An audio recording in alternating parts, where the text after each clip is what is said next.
while to kick in. We do our head nod while we wait. All right, everyone, welcome to yet another episode of Witches and Wine. This is the show where we talk about witchy stuff and we drink wine. Clink and drink. Oh, yummy. Clink and drink. Clink and drink. Yeah. Oh, that's a good one. Okay. I am your hostess with the mostest, Lola Stardust. And before we get started, I like to do our disclaimer. It has been brought to our attention in the past that some people don't enjoy watching witches drink wine and get a little tipsy, even though the name of the show is Witches and Wine.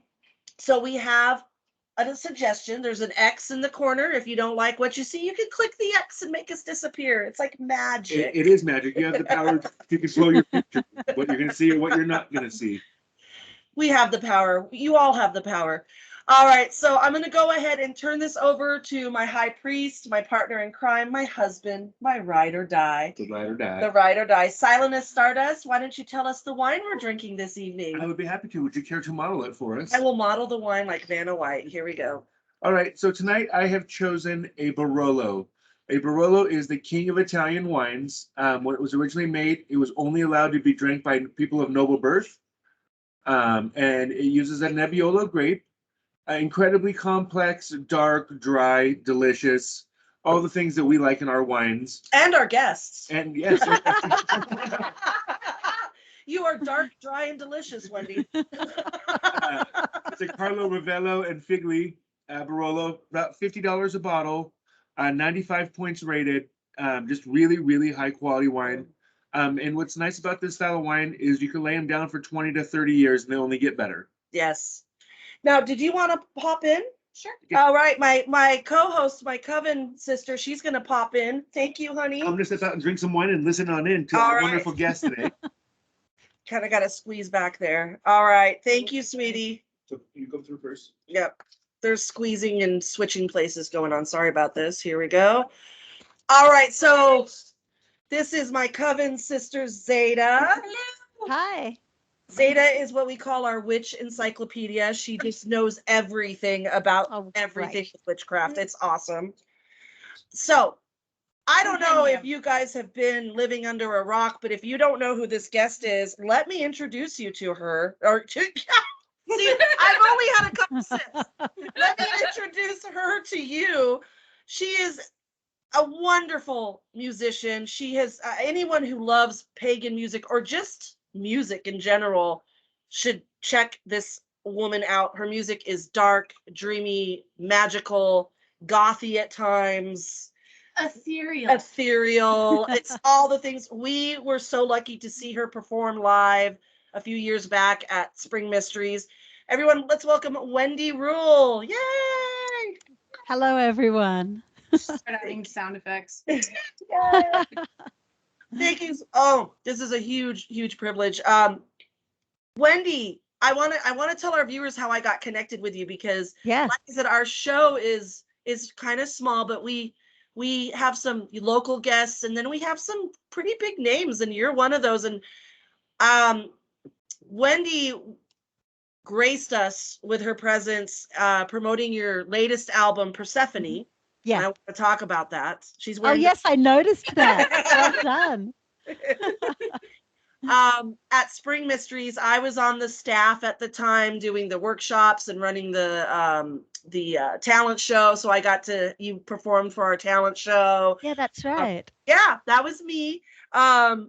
So I just thought I'm going to reach out to her and see if she wants to do this. And so no one told me to. I just was like, I'm going to see what happens. And oh my gosh, you are so kind and gracious to do this. Oh, We really appreciate it. completely my pleasure. And isn't it a great lesson in life, you know, as witches and just as humans, that so often these things that we think might be out of our reach, all we've got to do is ask. Yes. And yeah, and Yeah. that's, I think that's that's one of the most powerful lessons in witchcraft is just that sometimes audacity, definitely the nerve to say, this is what I'm after. Yeah. And yeah. And Well, of course, for the good of all, that's a yeah, given. Yeah, absolutely. And what's the worst that could happen? It just wouldn't yeah, happen. To me, that's exactly. the worst that would happen is it Yeah, wouldn't that's it. happen. It wouldn't That's happen. It happens That's if right. they say no, and you're like, Okay, okay, cool. well, I guess we'll Yeah, do that's it. it. That's right.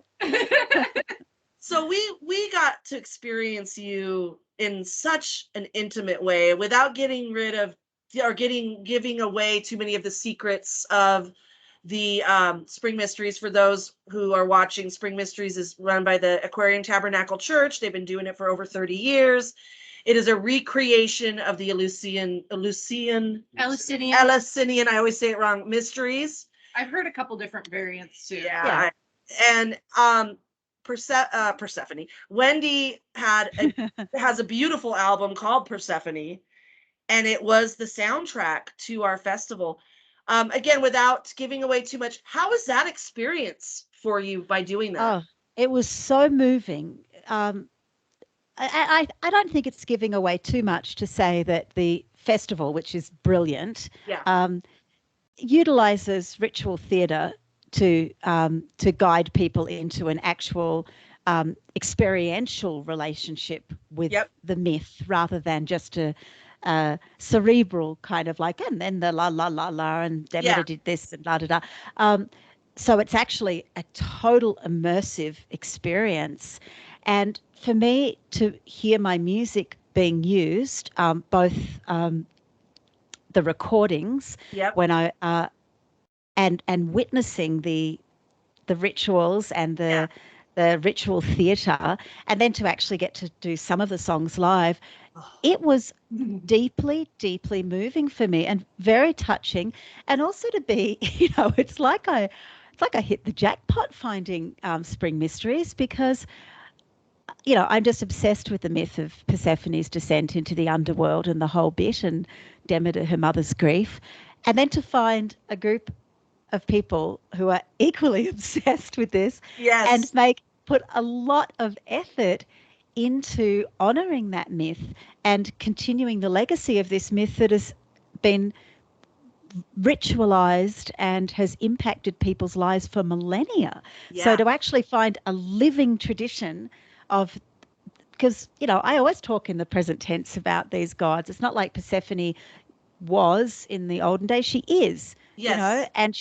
and to find that living tradition being played out, in Washington State of all places, was Right. just like, who are these people? Well, they're awesome. So that was really lovely.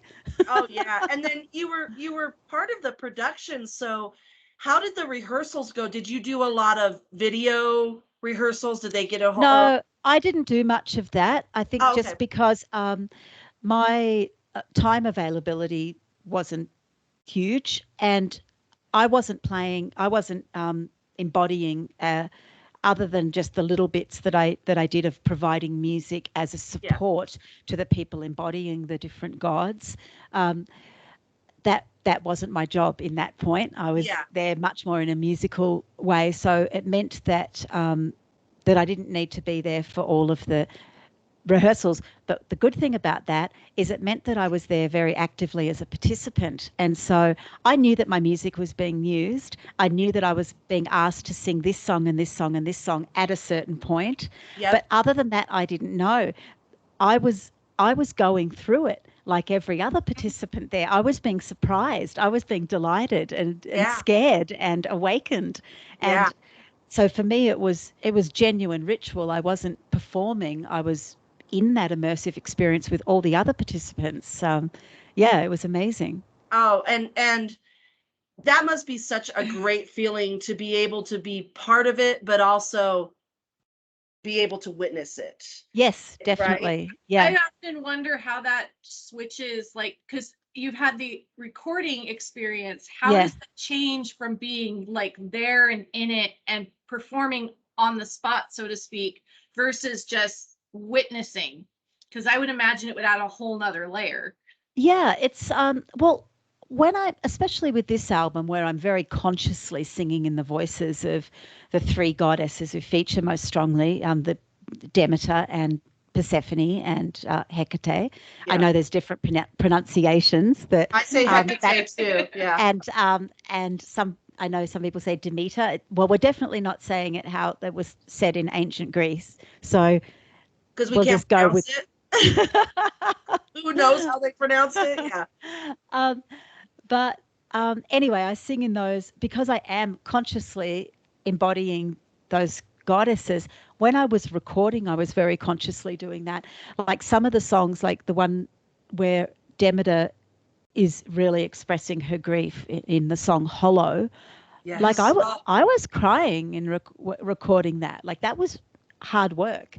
And so even, and then when I was on stage, like when we recreated the whole album live at the Melbourne launch, and we had nearly the full cast. We had cello, vibraphone, and marimba and percussion. We had me on guitar. What else did we have? And we had 3 of the 5 women who were in the chorus. So they were all up on stage. So it was epic, epic and huge. I really felt like I'm not just acting this out. I'm in it. I'm part of it, Yeah. And yeah, I guess every single experience with this myth, with every myth and every gig has its own kind of qualities. So yeah, it was a very unique experience, those Spring Mysteries. It was very moving, and I look forward to being able to be there in person again, because of course I was there for virtual Spring Mysteries last year, which was amazing as well. Well, we pulled that off in 3 weeks. You pulled it out of your proverbials, is what I'd like to say, because that was right at the start of the pandemic. Yes. Yeah. And it was like, I remember that kind of thing. Is it happening? Because, we had flights booked and whatnot. Is it happening? Is it happening? And you were the first festival. Spring Mysteries was the first festival to go, you know what, we're going to play it on the safe side and we're going to move this virtually. And suddenly in 3 weeks learnt how to do that and did an epic job of it. It was beautiful. It was a lot of hard work. This year wasn't as hard. We did virtually because we knew what to do. We knew what to that's do. Right. Yeah. Exactly. That's it. You had singers on there. You were saying the women that sang, and they were they were singing in Greek, right? A lot of Greek. Well, I sing in Greek on the album. Yeah. Yes. All the parts of Hecate I sing in modern Greek, and that kind of, well, I first went to Greece led by this myth. Well, I love all Greek myth, but I'd already begun this album and it was kind of stalling. It was like something wasn't clicking. I just kept hitting walls after years and years of working on it. And it's like, what is stopping this moving forward? And I thought, well, it's because I haven't been to Greece. There you go. It's and so I went in 2014 for the first time just to suss it out, or more like I better go to Greece then. Yeah. And absolutely fell in love with the country, the people, the food, the wine, the language, and I began learning Greek from that point on. And now I'm a very dedicated student. Like I do an online class with my teacher in Athens every week, and cool. So I've been learning for 6 years, and I'm getting half decent these days. Good. It's really difficult. Well, it made such a difference on the album to have that Greek sounding, those words and whatnot. It's so hypnotic and so magical. I wanted Hecate to be a little bit like Demeter and Persephone are very human. We go through their journey with them in a very personal way. Their grief, their growth. That even in the original, in like the Homeric hymn to Demeter, the Demeter comes across on a very personal level. But Hecate is different. She has that slightly elusive, magical quality that makes her sort of less accessible. She in a way, and I wanted that level of sort of tripped out weirdness of Hecate, that it takes you to another realm. And that's why I thought do hers in Greek, that she's very much weaving magic. It's like incantations that she's doing. Yeah. The song that keeps coming to my mind with Hecate's part is the Thanatos. Oh yeah. Thanatos. Which just means death. Yeah. That is I get chills when I hear that because it blends in from another song. It blends in from the end of Flowers, which is Yes. when Persephone gets abducted into the underworld. Yes. So I have Thanatos coming in, like, which means death, Yeah. as saying, well, that's the end of that phase of your life. That's the death of that. Like, you've crossed a threshold that can't be, nothing will be the same now. And so although she doesn't literally die, those points in our lives where it's like a line has been crossed and there's a before and after that line, and it might be a good thing. It might be falling in love. It might be having a child. It might be getting a great job, or it might be losing a loved one, or getting an illness, or being in an accident. But whatever the case, there's a line that's before and after, and that's why I put Thanatos there, because it's like that is the end of that life, and then you begin a new one, with a new set of parameters. And that's what happened to Persephone, of course. Yeah. Well, it's interesting because we had a guest on last week that was talking about rites of passage and the importance of it. And so when you were saying that, it brought back that conversation we had. There is a rite of passage because you are changing from something into something else. Exactly. And you're crossing that. So it's important that these rites of passages are everywhere in our craft. And they're symbolized in so many great ways. They really are. And, it's one of the blessings. Imagine being raised pagan. I mean, what a blessing that would be to have all those. That would have been amazing for me. Yeah. Almost. Yeah. She was almost raised pagan. We came to it later, but I know that our children are being raised mostly pagan, so we celebrate those things. And so I'm kind of envious. I'm like, you kids, that's awesome. You have pagan parents like us. Yeah, I know.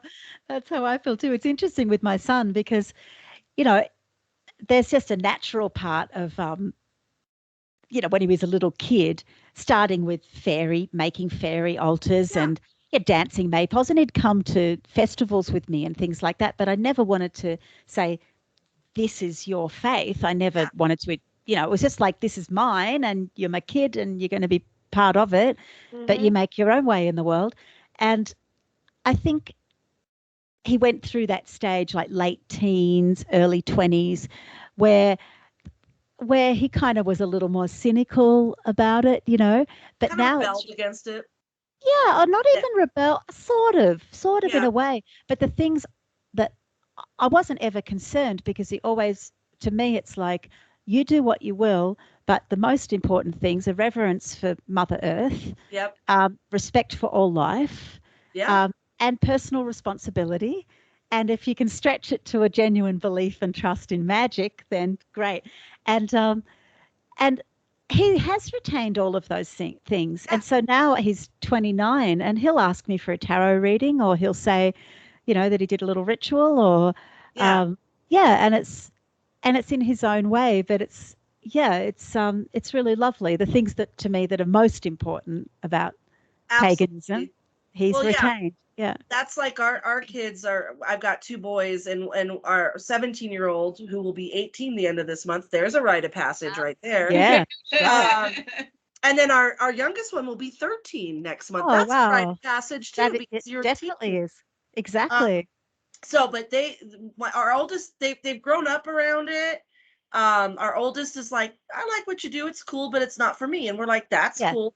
But he goes to our gatherings and whatnot. Yeah. Our younger one is a little more in tune with it and is like, I like this. So, and again, it's like, you can like it now, and later on, if you decide to do something else, that's totally fine. So yeah. Well, I want to get to some music. Yes. Because I mean, we have this amazing musician. Before we get to the playing part, I don't know if you remember this, and you probably don't because you've met probably a lot of fans, but I remember this. It was during Spring Mysteries, and me and my coven members were sitting outside eating some food and just having a little break, and you walked by and I called you over and I said, your album Persephone, your sound reminds me of a mixture between Kate Bush and Cocteau Twins. Oh yeah, I do remember that. Okay, yeah, I do. Yeah. And you went, thank you. Like, I do. Yeah. Yeah. That's right. I want to talk about your influences. Yep. Who have your influences been? Non-pagan, pagan, it doesn't matter. What makes Wendy Rule awesome? Wow, it's kind of hard to tell. Wow, let me think. Let me think how to begin. I'm a big fan of 80s gothy kind of stuff, or 80s sort of new wave stuff as well, even 80s, not commercial pop, but like English pop, like Duran Duran and things like that. But like I love the Smiths, Echo and the Bunnymen, that kind of thing, you know. But you wouldn't necessarily hear that in my music. I don't know. Okay. Duran. Yeah. Oh God. Yeah. I'm gonna marry you. You hit some. spot. So I was a huge Duran Duran fan in junior high. Yeah. I'm 49, so I'm from that same age, the 80s, that new wave. Big old Duran Duran fan. So thank you. Anyone that's listening and watching and makes fun of me for liking Duran Duran. Yeah, that's right. Oh no, I want to do a cover of This Is Planet Earth. Wouldn't that be great? My gosh. I know. I really want to get onto that. I really do. It's such a great song. It's like a pagan song. That was the first song that got me into them. So yeah, they're so good. So there's that. In terms of like female vocalists, my dad loved jazz, and so I grew up in a household listening to a lot of jazz, and a lot of that old-timey classic jazz. So like, you know, kind of Ella Fitzgerald, Sarah Vaughan, all that kind of stuff. So I grew up with that. Kate Bush, of course, was a massive influence back in those, you know, when I was at high school and stuff like that. Yeah. And she never really came out as a witch, but know she's a witch, right? Has to be. Yeah. Just like that. It's like she never, like, there was never any talk like Kate Bush is a witch or I'm a witch, but it's like, well, she was into mystery and and also I think, you know, it depends how you define a witch, but if you think if it's like someone who's deeply connected to the universe and that flows through and they express it in a magical way, then wow, she's ticking all those boxes, you know. Yes, exactly. And I was watching that there's a documentary at the moment on the telly called Laurel Canyon. I can't remember what it's on. I think it's on that Epics thing, but I just watched that and it was about all that the kind of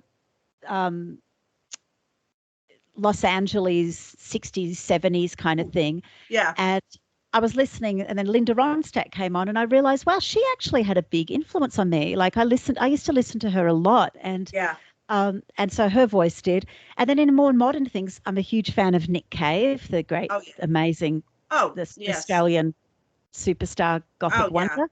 And he's such a beautiful man, and just so wise and just wonderful, and his music's incredible. And I'm trying to think what else. Like I love big trancey, trippy kind of stuff like Radiohead and things like that as well. Yeah. So lots. Yes, and back when I was a kid, like I was heavily influenced by folk as well.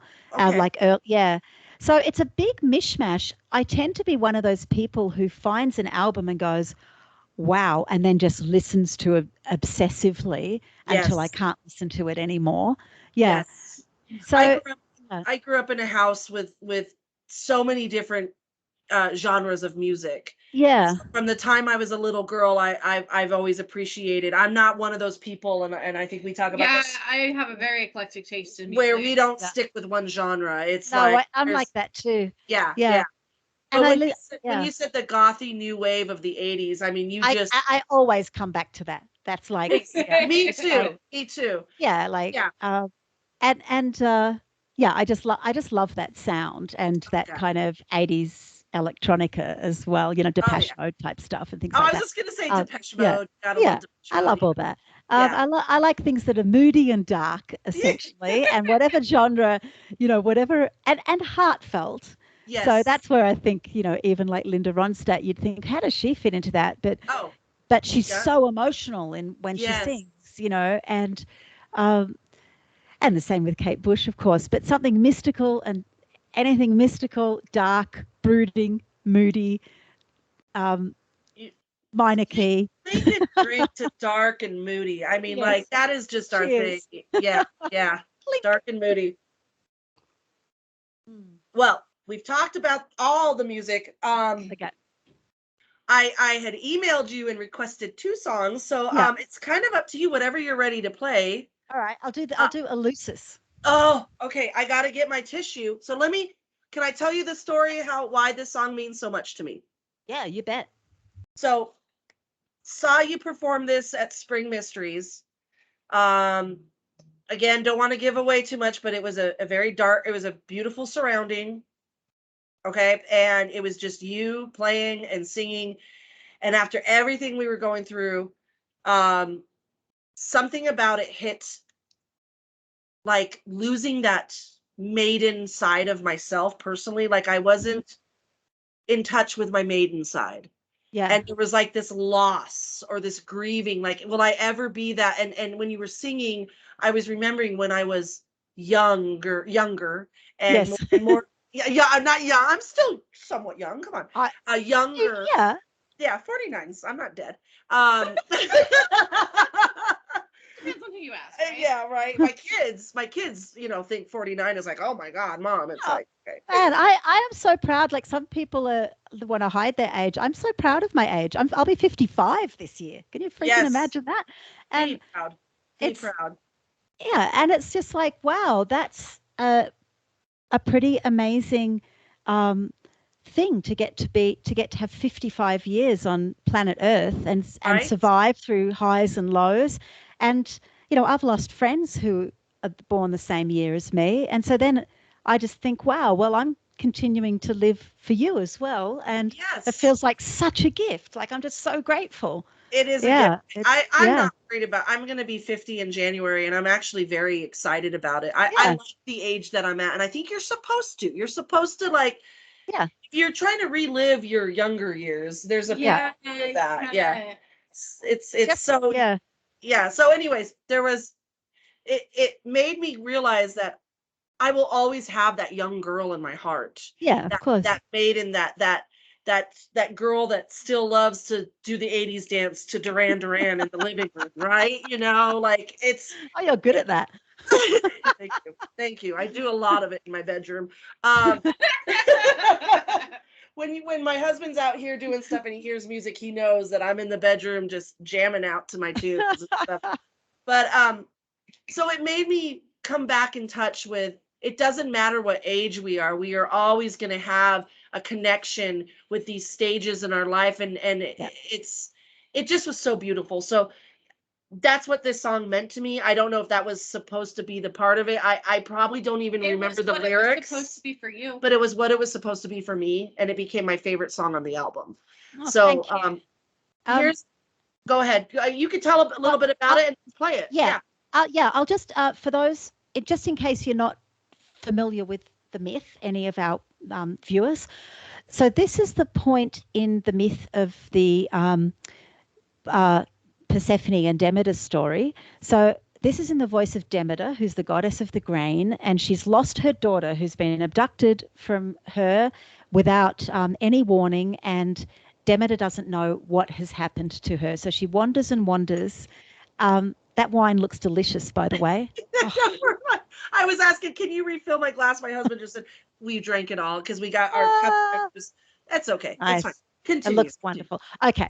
So, and so Demeter wanders and wanders with the help of Hecate, and until she reaches the town of Eleusis. And I've been to the place called Eleusis. It's called Elefsina in Greece, and gone to the ancient ruins there.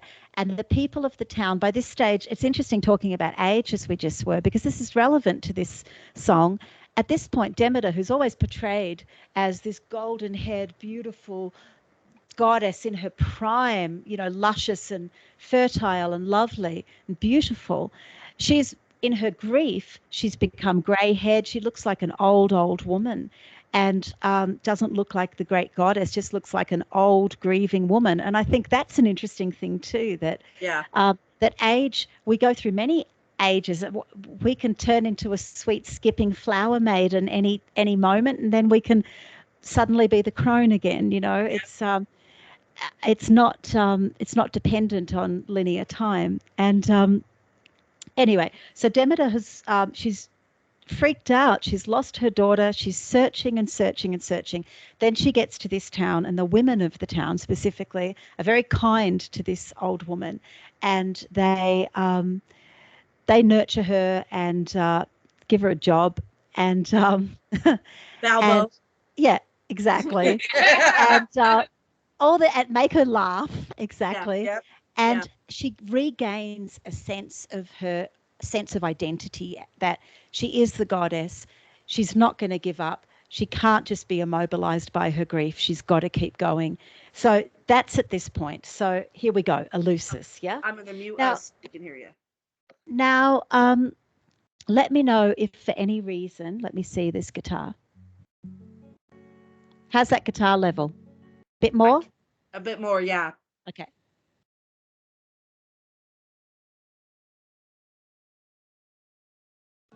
How's that? Does that work? Is that you getting a bit? A bit. Are you hearing any? I'm not hearing a whole lot. Oh, hang on. But it might be our speakers too on the computer are not. Let me get closer. I'm going to get closer. And knock stuff over there. I see. That's okay. Edit this out. I tell you what. Oh, you know what? I'm just going to get Tim in to do a little bit of, Hold on just a sec. You might Well, just have, hold on. is that okay? Will you be able to just push stop We will for a talk. sec? Well, yeah. Oh, please good. You guys talk, and We'll I'll talk. get Tim in. Let me turn my video off for a sec, do. Okay. and I'll get Tim to fix the guitar sound. Hang on. All right. Awesome.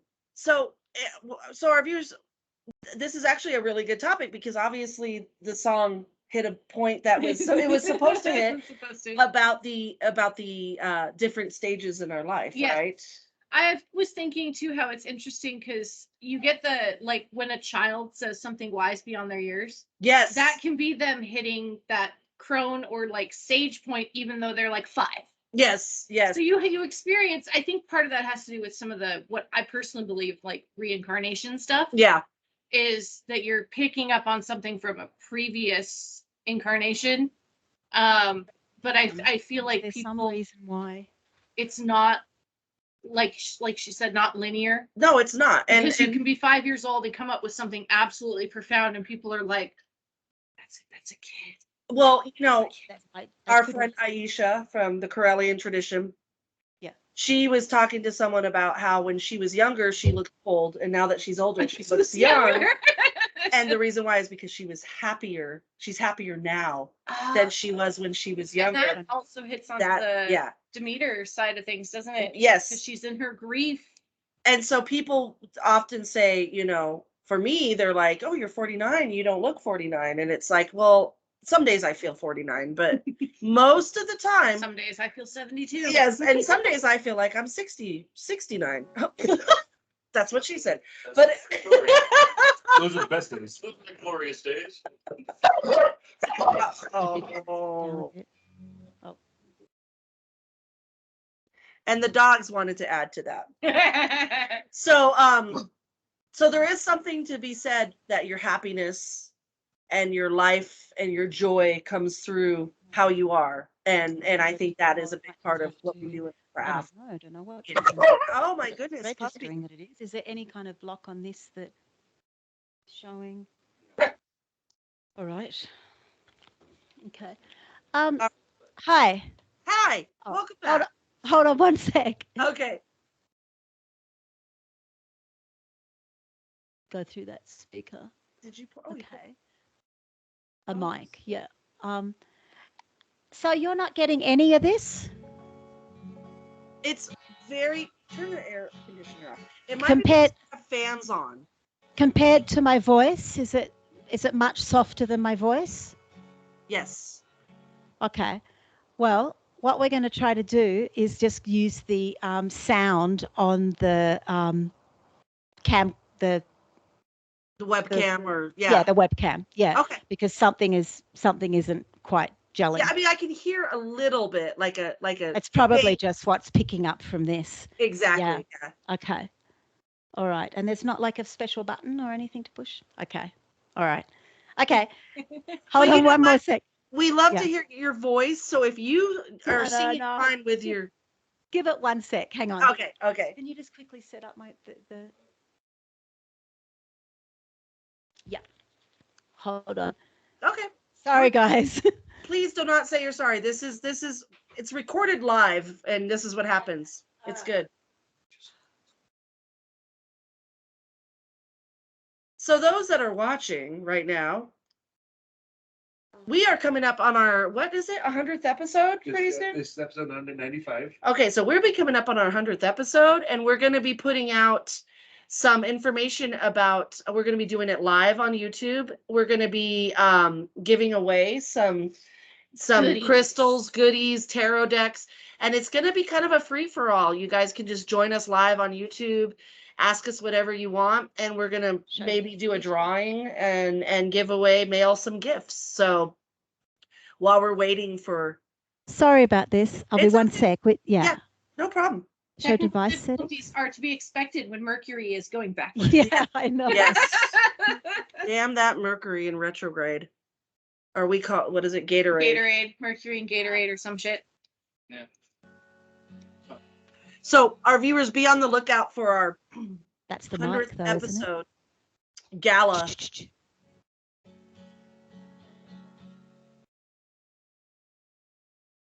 Okay. Let's try this. Oh, Oh, okay. Sounds different. sounds promising. And just click this Okay, to nearly there. just click that to your Okay, video. we'll try this now. Is this working? No, okay. We can hear your voice. Can you? Okay, Yes. so now, but it's probably not going to sound as lovely as through a beautiful microphone, so. There we go. There we go. All right. There we go. Okay, All right. alrighty. Here we go. Thank you for your patience. Yes, well, I did a big video about Mercury retrograde on my YouTube thing. Every dark moon and full moon I've been doing little info videos, and I talked about Mercury retrograde and how we can't resent it because it's part of nature, just like rain and full moons and whatnot. But equally, we can't expect things to go exactly as planned during that time. So, Exactly. Yes. Exactly. Yep. yeah. Anyway, we'll find out what that's all about. Okay. That's your lead. Okay, here we go. So, in the voice of the goddess Demeter. I will not cease to hope. I am her mother, and she is my light. I'll leave no path untrod, no stone uncovered, till I find my flower bright. I try to seek the truth, to find an answer. Maybe I held on far too tight. Maybe she slipped away and chose a lover, as other girls do every night.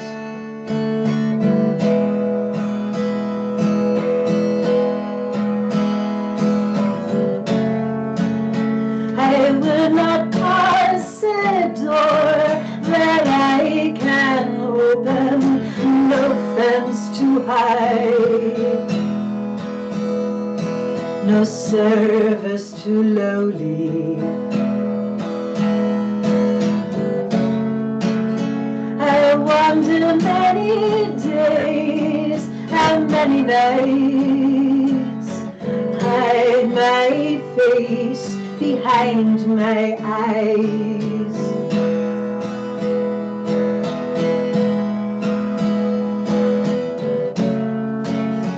I have found tenderness, I have found kindness, even so, it's still the same. The women gather round to soothe my sorrow, try to make me smile, remind me that life is more than pain. No.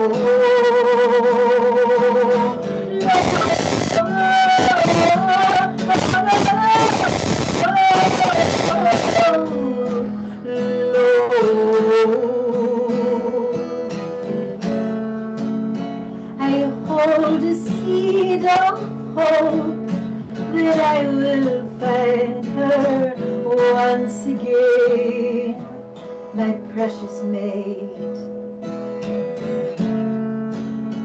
And she will gather flowers and dance the meadow as always was and always will be once again.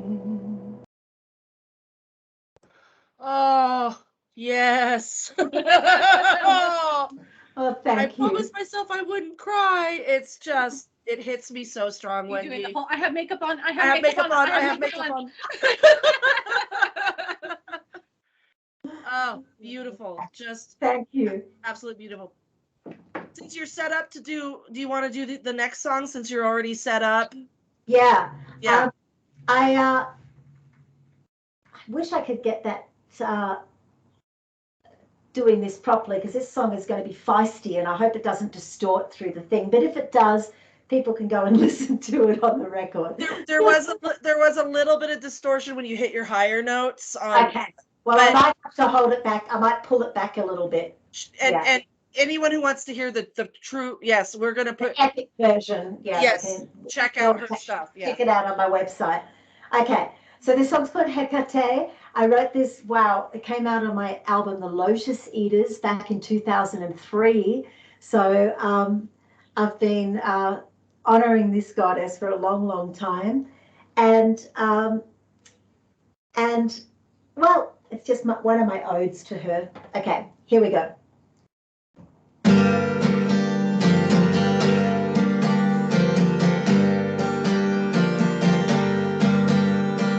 Gone are the leaves on the Hecate trees, shed to the wind till her skeleton floors the sky. I am alone in a forest of memories, dragging behind me the howl of the winter. Hecate, Hecate,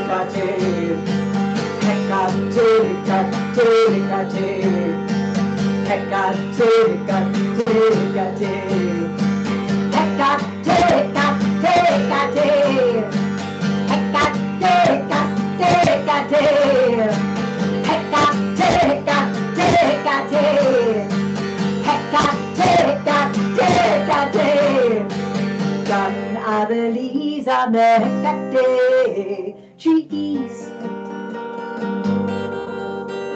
shed to the wind till a skeleton claws the sky. I am alone in a forest of memories, dragging behind me the howl of the winter. Hecate, Hecate, Hecate, Hecate,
Yes. Yes. Thank you.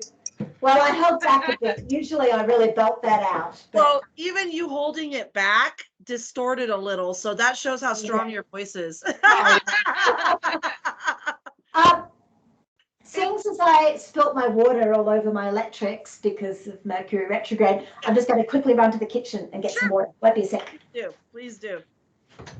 So if your viewers want to hear either of those songs, the first song she performed, Eleusis, is on Persephone, her album Persephone, which is unbelievably amazing. And then that second song was on the Lotus Eaters. Yes. Thank you so much. Can you hear us? Yeah. Oh, awesome.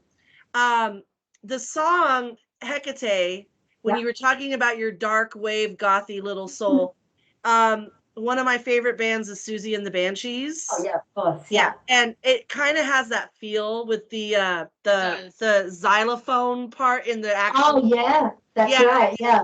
I picture in the original version, whenever that xylophone, is that what it is that you do? It's I think that's on the marimba, which is like a xylophone but made of wood. Oh well, xylophone is wood, but the marimba's a big version of. Okay. It's like twice as long as a piano or something. Oh wow. Yeah. Well, yeah. It reminds me of like playing the bones, like if you were exactly. Yeah.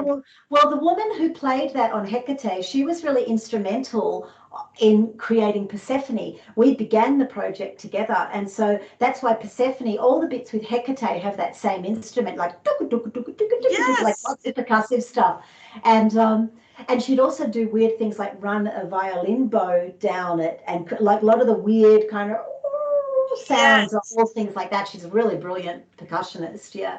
So I caught on to that feeling, right? It felt like the bones. Exactly. That's exactly it. Yeah. That's visual. When I was I this last Spring Mysteries, I was the vessel for Hecate, which was wow, yeah. Huge honor for me because she is the goddess that I follow and work with.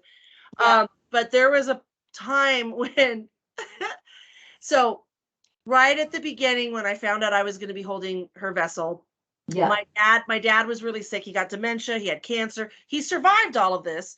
It's amazing. But this was during the time when it was touch and go. We didn't know if he was going to make it. Yeah. And I kept thinking, I need her strength. I need Hecate's strength to get me through this. And I was driving, which is not a good time to invoke. But your song Hecate was playing, and I was just driving, and I'm on autopilot because I knew where I was going. Yeah. And I'm just like, Hecate, Hecate, Hecate. And it's like a chant. And next thing I know, I'm like seeing visions, and I'm like, no, not yet. I'm trying to. So be careful if you work with Hecate. This song will, at least for me, if you're listening to it in your car and you get too into it, pull to the side of the road and continue your. Wow. But that's what you put into your music, though. You put in that. Like your music is invocation, right? Very much. Like not every song. Sometimes some songs are simply a reflection, like an observation, an emotional observation or something like that. But many are like, I'm doing this work, I'm going down and I'm in this process, you know? And even if it's not, it's not overt, like I'm not singing in the voice of a deity or anything like that, just being I'm fully in the process of it. Yes. It's and that to me, that's why it can be a very emotional and sometimes very challenging performance process for me performing. But I love it, obviously. Yeah. Well, I want to. Oh, go ahead. I was thinking because that was definitely one of the things that put me onto the. I want to see Wendy Rule live. Went onto my bucket list because I was watching a YouTube live performance where it was basically a ritual on stage. I can't recall exactly which song, but it was a ritual on stage, and I'm like, I need to see Wendy Rule live. So when it got to be that I got to see it with the Spring Mysteries, it was just like this double layered awesome effect of amazing. Yes, and the fact that you allow the ATC to use Persephone as the soundtrack to even our virtual, which makes it. I mean, it just makes it. Thank you. Well, I was, I would have liked to have at least been present during the, I know I did a concert for this year, but I was in Australia. I recorded that in Australia, and I'd gone over because my dad was really sick and he passed away. So he had, and so it was a really epic, incredibly challenging time, and I was just deep in my grief during that point. So I was right down there in the underworld already. So, right? Yeah. Isn't it strange but beautiful how death or near death, like what I went through with my dad, it does take us to that underworld, but I think because of our connection to these stories and the craft that we are able to. Are you drinking whiskey without me? He handed it to me. She just got handed it that we have this connection that makes it, even though it's scary and dark, it's therapeutic, right? Yeah, and also we hold a philosophy, a spiritual philosophy that recognizes that death is part of life. It doesn't malign death as like this wrong thing. Like, even though I was very sad that my dad died, he was old and he'd been sick, and this is what happens when you're a human, you die. And so I didn't resent death at all. It's different if you're younger, I guess, but he was an old man. He got to die at home with his family around him. There's nothing wrong about that. It was all perfect. Everything is as it should be. That's the way it goes. Yes. Doesn't mean it's not sad, but it's not something to go, why? It's like, that's the one thing about being brought to the craft that made me a true believer in what we do, was that it made me not fear death. Now, when I tell people that, I'm not going to go out and seeking it. I'm not seeking exactly. But, and of course, we're going to be sad and we're going to grieve and we're going to do all this stuff. But it is again, it's a rite of passage. It is that next step, and it's a mystery. It's the great mystery, and I mean, it's knowing, like, what a strange thing it is to be human and to absolutely know that we're going to die. And then I think, rather than pushing that to the side and pretending it doesn't happen, when we just accept that fully, then we live life more fully as well. Yes. Yes. I think I'm a Scorpio by sun sign. What sign are you? My sun sign is Capricorn. Aquarius. Yeah. Oh yeah. Okay. Yeah. So a lot of that Scorpio, I think that's why I do delve into those realms with my music. It's a natural realm for me. Yes, it is for Scorpio. It's and so I think then I can be a bit of a vehicle for that, to help other people come to terms and hold space for for death and darkness and all that kind of crone underworld stuff, but in a joyous way. It doesn't have to be. If we can create space for it, just as we do for the dark moon or for winter, if we can create space for those places within us, then we can live life so much more richly. And it's didn't you have a song called "We Don't Die"? Or I thought you did. Maybe I'm probably thinking of someone else. I'm sorry. Because mine would be "We Do Die." Not "We Don't Die," but oh my gosh, never mind. I just got a little sip of whiskey, so forgive me. Again, if people don't like this, I'll blame the whiskey. I'll blame the wine. Sure. I'll even blame energy that Wendy Rule just raised up in here, because it got warm in here with that energy. It was good. Oh, good. Really quick, we're coming up on an hour, and our viewers, we try to give them an hour, maybe a little.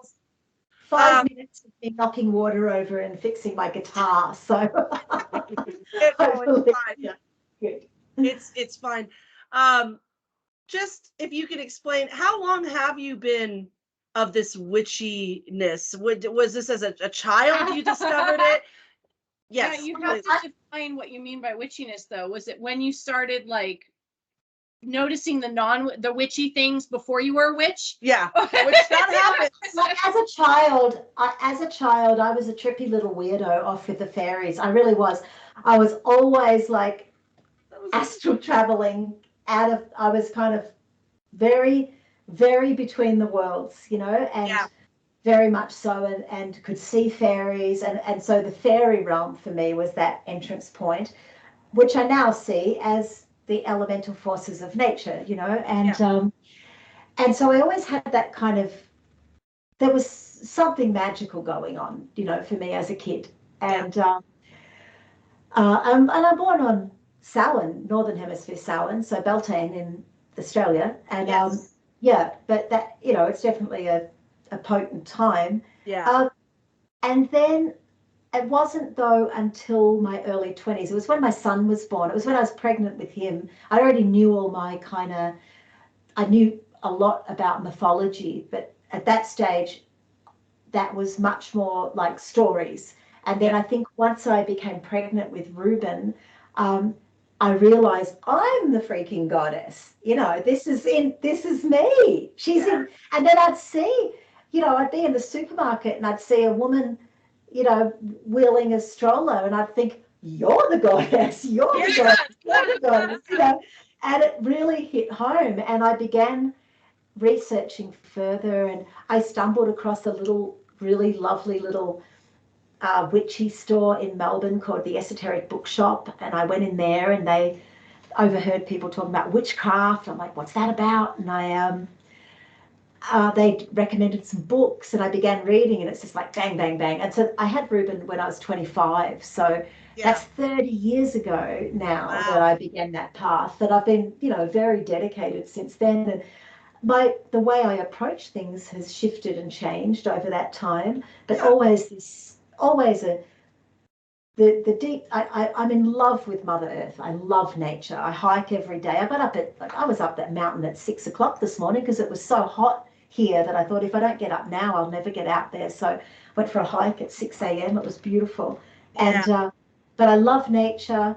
I recognize magic. You see it. The more that you open your eyes and realize and become aware of all the synchronicities and amazing things that happen, you realize, wow, there's a thread of connection running through everything.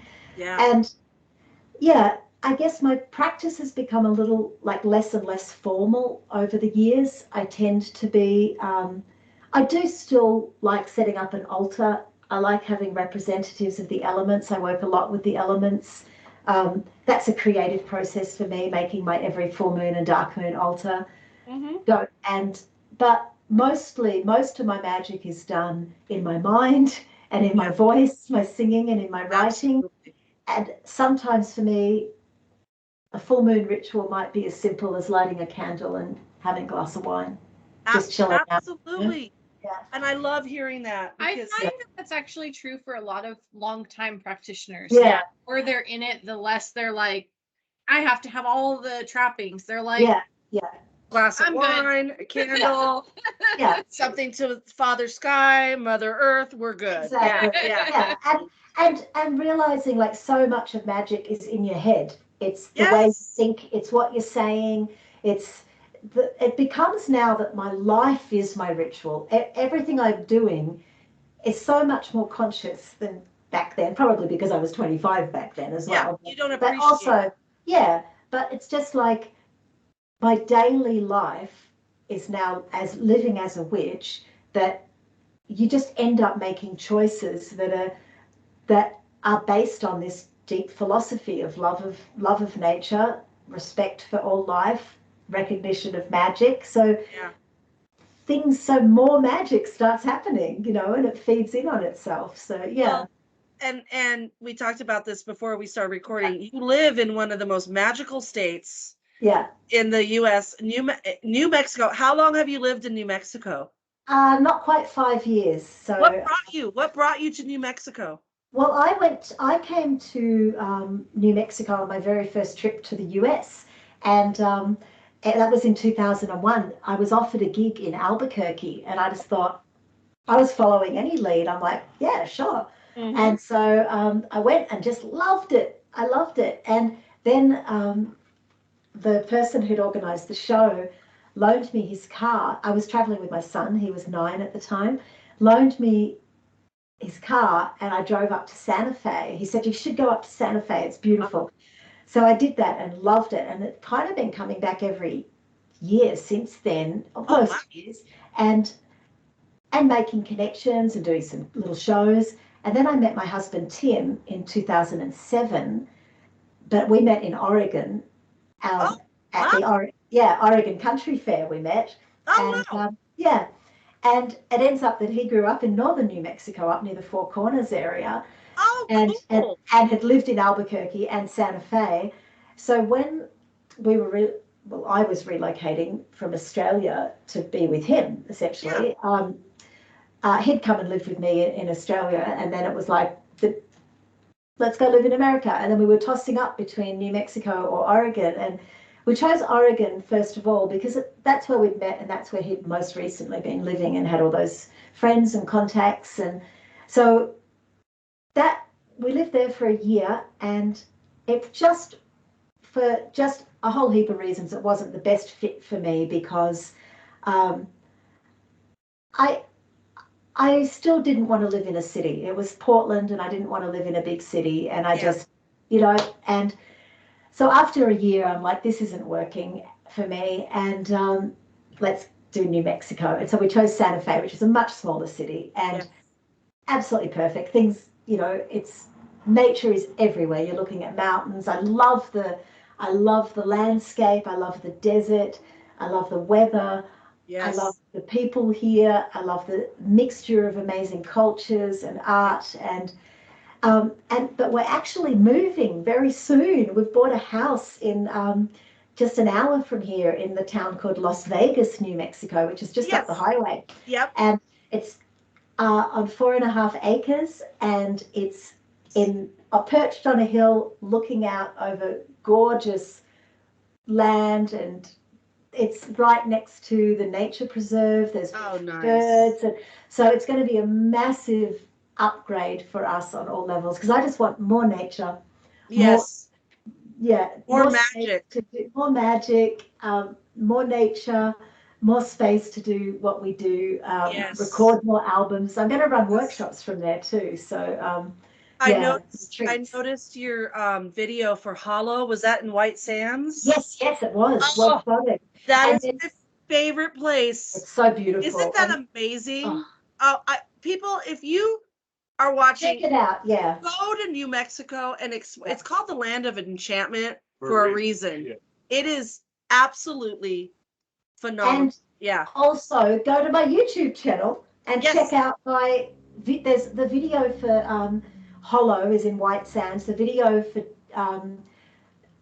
Dark Shadow is in Carlsbad Caverns. I knew it. Yep. I recognize that. I'm like, that's Carlsbad Caverns. Yep.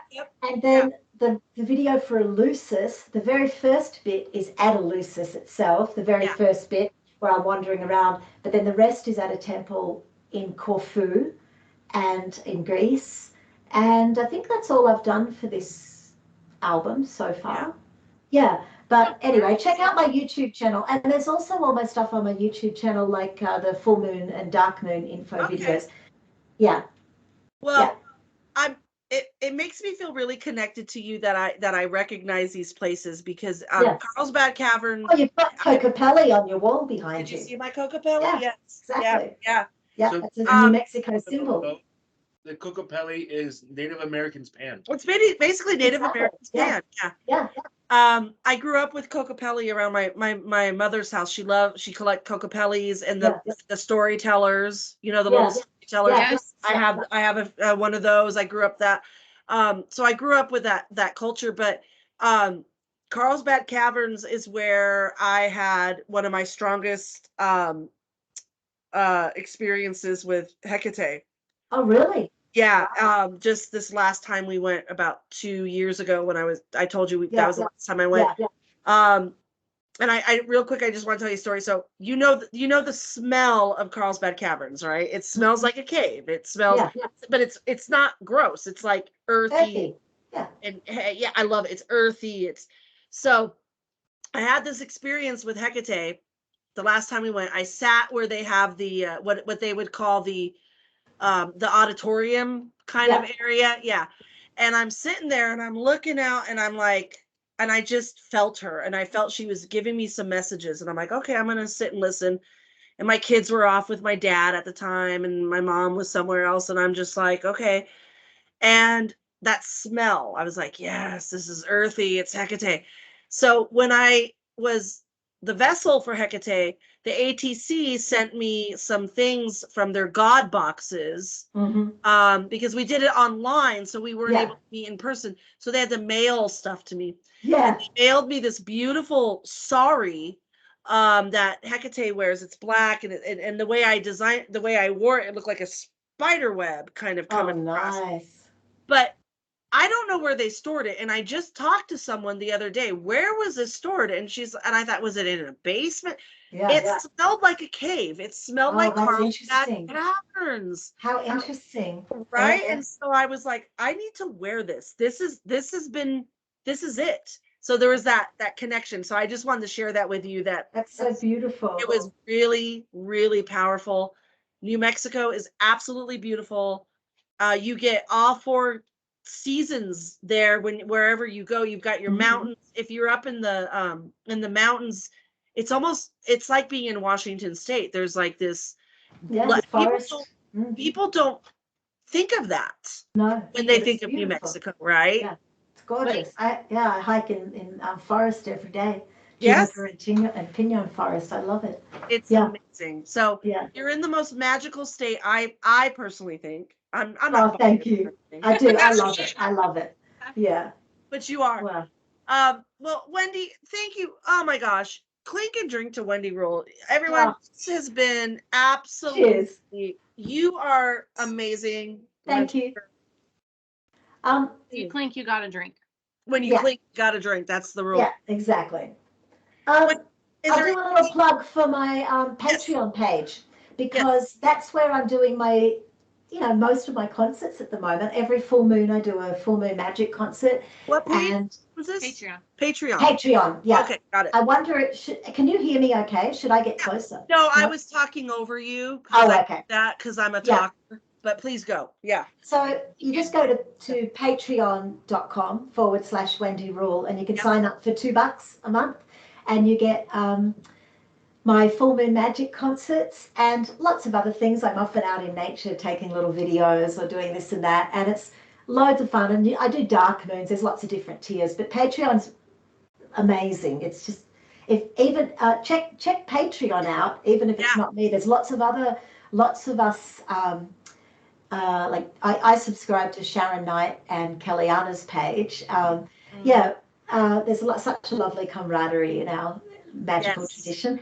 But that's where I'm doing like so much of what I'm offering the world is via my Patreon page. So not only is it fun for the subscribers, but it also really helps me out because in this time when it's still difficult for us to be doing live gigs, Exactly. We rely on our community. So yeah. Absolutely. Yeah. Well, we're going to have all the links in the description of this. That would be great. Yeah, I'll make sure we get you marketed out there. Yeah, we'll plug the hell out of you. Thank you. Thank you. Is there anything new you're working on, or we can find that on your Patreon, basically? Well, what I'm working on now is buying a home, and then a whole heap of new things are going to come out from that because we're restricted here. It might look like I'm actually in a big room with a big backdrop, but we're in a little tiny 1930s adobe home here, classic New Mexico home. This room is tiny. I can almost touch the walls, and so once we get our own proper home studio, we have so many album ideas. I want to do hopefully before the year is out, I'd like to make my next meditation album, because many years ago, I made maybe 10 or 15 years ago, I made meditations on the 4 elements, and I'd like to do meditations on darkness and light. And so half guided meditation. Right now, I'm more than halfway through running an online course called Positive Magic, which is a full month of focused magic, where you get sent a meditation every single day, and we do 4 rituals over that month. And so I'm slap bang in the middle of doing lots of magic, but the creative thing I'm working on now still is writing a book about my journey with Persephone. It will be called A Mythic Journey. And so that's the next album, other than the meditation album, is kind of on the back burner, because I really want to continue honoring this myth. I just can't get enough of it. So that's my main creative thing at the moment. Well, I'm like, can we sign up for 2 copies? Just pre-order them now. Can we pre-order them? You're even, because the myth of Persephone for a lot of us is such a huge part of our growing and our experiences. So to have you be that soundtrack, and to have you be those words, I mean, it's just absolutely, it's magical. Thank you. Thank you, Wendy Rule. Thank you so much. You don't know what this means to us. This is absolutely amazing. Well, I've loved hanging out with you too. It's been really lovely. Yeah. And your husband and his wine knowledge. That was great. Well, I appreciate that. And next time we see him in person, we'll have to drink a nice bottle together. Yes. Oh, yes. I liked the sound of that one you were just drinking. I'm going to go check that out. Yes. Very, very good. That's also in our description. We put the description of the wine. For those that pay attention to the wine, we offer that. So thank you so much. So for any of our viewers who are interested in what our coven does, if you want to be a guest on our show, if you have any ideas for us for our show, we were just talking about our 100th episode is coming up. Wow, really? Excited. Yeah, we're really excited. So if you want any of that, you can email us at crossroadscoven@gmail.com. I'm sorry, what was that? crossroadscoven@gmail.com. Thank you so much, Wendy Rule. Thank you so much. You have my pleasure. Our day. Thank you to all our viewers. And remember, be very, very kind to one another. Always walk with the goddess. And until next time, blessed be. Have a wonderful night, everyone. Good night. Good night.